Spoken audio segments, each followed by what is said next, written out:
लाख रुपया ऐसा कुछ बता। 30 लाख के चैलेंज में फंस गए बागेश्वर बाबा। आर्या पार के इस चैलेंज में जब बागेश्वर बाबा को सामने लाया गया तो उन्होंने कुछ ऐसा किया जिसे सुनकर आपके रोंगटे खड़े हो जाएंगे।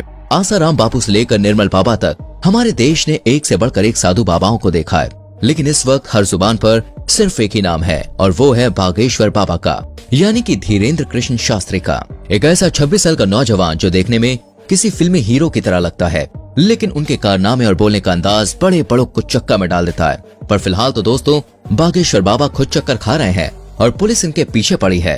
तो क्या है पूरा मामला और क्यों बागेश्वर बाबा चर्चाओं का विषय बने हुए हैं, आइए जानते हैं।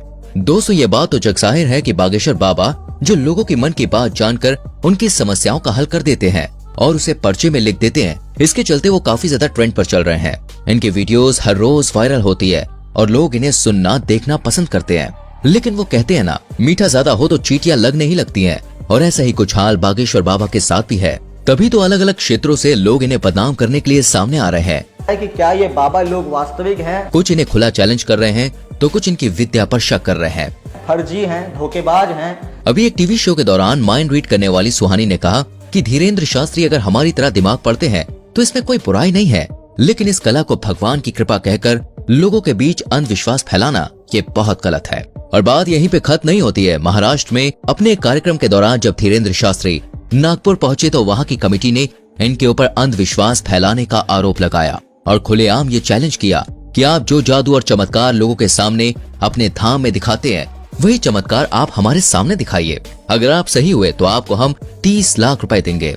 अच्छा। लेकिन कमेटी वालों का कहना है कि धीरेन्द्र शास्त्री इस चैलेंज से इतना ज्यादा डर गए हैं कि वो वापस लौट गए।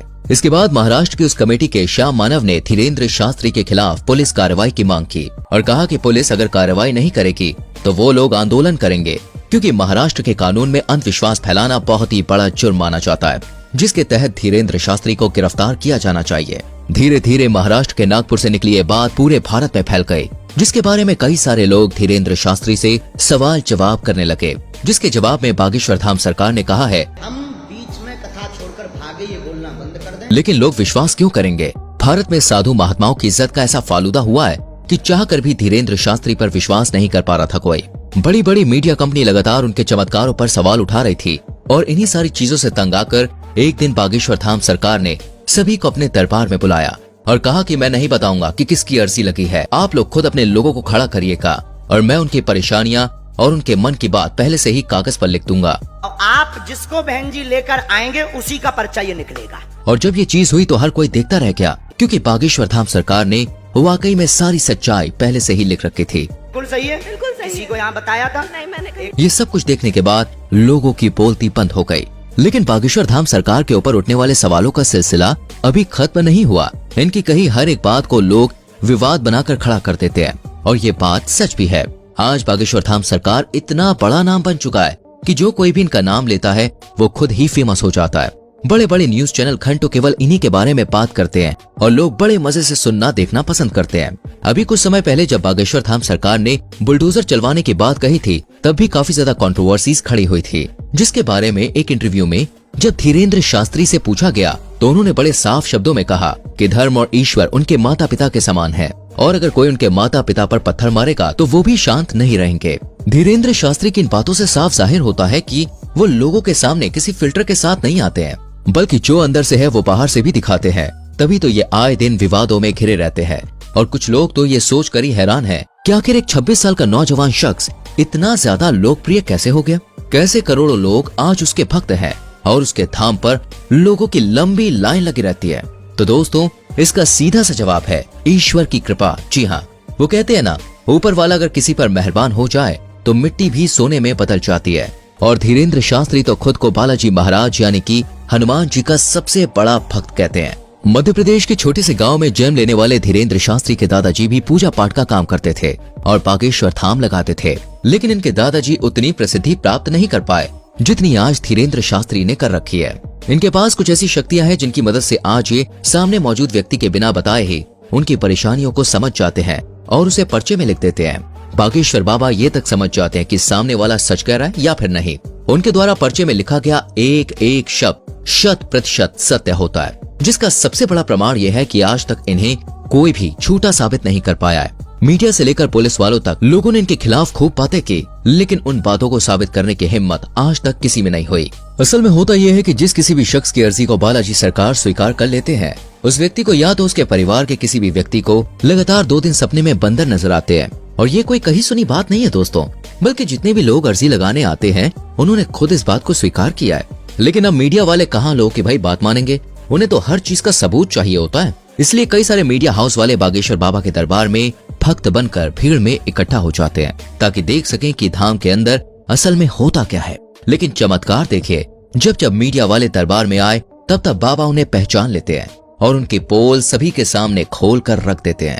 ये सब कुछ देखने के बाद मीडिया वाले भी बाबा के सामने घुटने टेक देते हैं और चुपचाप वहाँ से 9-2-11 हो जाते हैं। ये चीज 1-2 नहीं बल्कि सैकड़ों बार बागेश्वर धाम सरकार के दरबार में हो चुकी है। बागेश्वर धाम एकमात्र ऐसा धाम है जिसने साइंस और टेक्नोलॉजी के भी होश उड़ाकर रख दिए हैं, और लोग अभी भी सोचने पर मजबूर हैं कि आखिर ये सब कैसे हो सकता है। क्योंकि अगर धीरेन्द्र शास्त्री से पूछा जाए तो वो साफ कहते हैं कि ये सब कुछ उनके दादाजी और हनुमान जी की कृपा की बदौलत है। ईश्वर उन्हें शक्तियाँ देते हैं जिससे वो लोग के मन की बात को समझ जाते हैं और उन्हें दूर कर पाते हैं। और ये सब कुछ अचानक से नहीं हुआ, बल्कि दोस्तों इन शक्तियों को प्राप्त करने के लिए धीरेन्द्र शास्त्री ने सालों तक हनुमान जी की तपस्या करी। 12 साल के उम्र से ही धीरेन्द्र शास्त्री बालाजी के ध्यान में लग गए और उनकी सेवा करने लगे, जबकि पूजा पाठ के कामों में वो बचपन से ही लगे रहते थे। आज ये उस स्तर पर पहुंच गए हैं जहां इन्हें हर लोगों के मन की बात को समझने में बिल्कुल भी समय नहीं लगता। ये जो कुछ भी कह देते हैं वो पत्थर की लकीर हो जाता है, जिसका सच होना तय है। और इसका कई बार उदाहरण भी देखा जा चुका है। हालांकि अगर हम बागेश्वर धाम की बात करें तो दोस्तों इसका इतिहास बहुत पुराना है। लोगों की मान्यताओं के अनुसार बागेश्वर धाम मंदिर चंदेल कालीन युग का है। सन 1986 में ग्रामवासियों के द्वारा मंदिर का निर्माण किया गया था।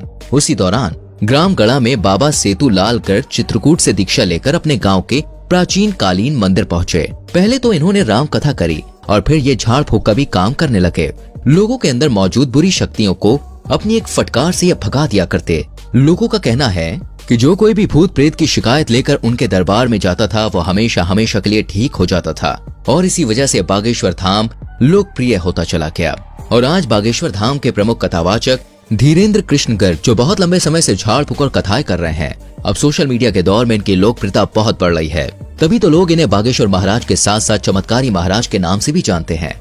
वर्तमान समय में धीरेन्द्र कृष्ण सरकार मध्य प्रदेश में ही अपना दरबार लगाते हैं और लोगों की समस्याओं का समाधान करते हैं। बागेश्वर धाम महाराज ने बचपन से ही रामायण और महाभारत जैसे महाकाव्यों का अध्ययन किया था।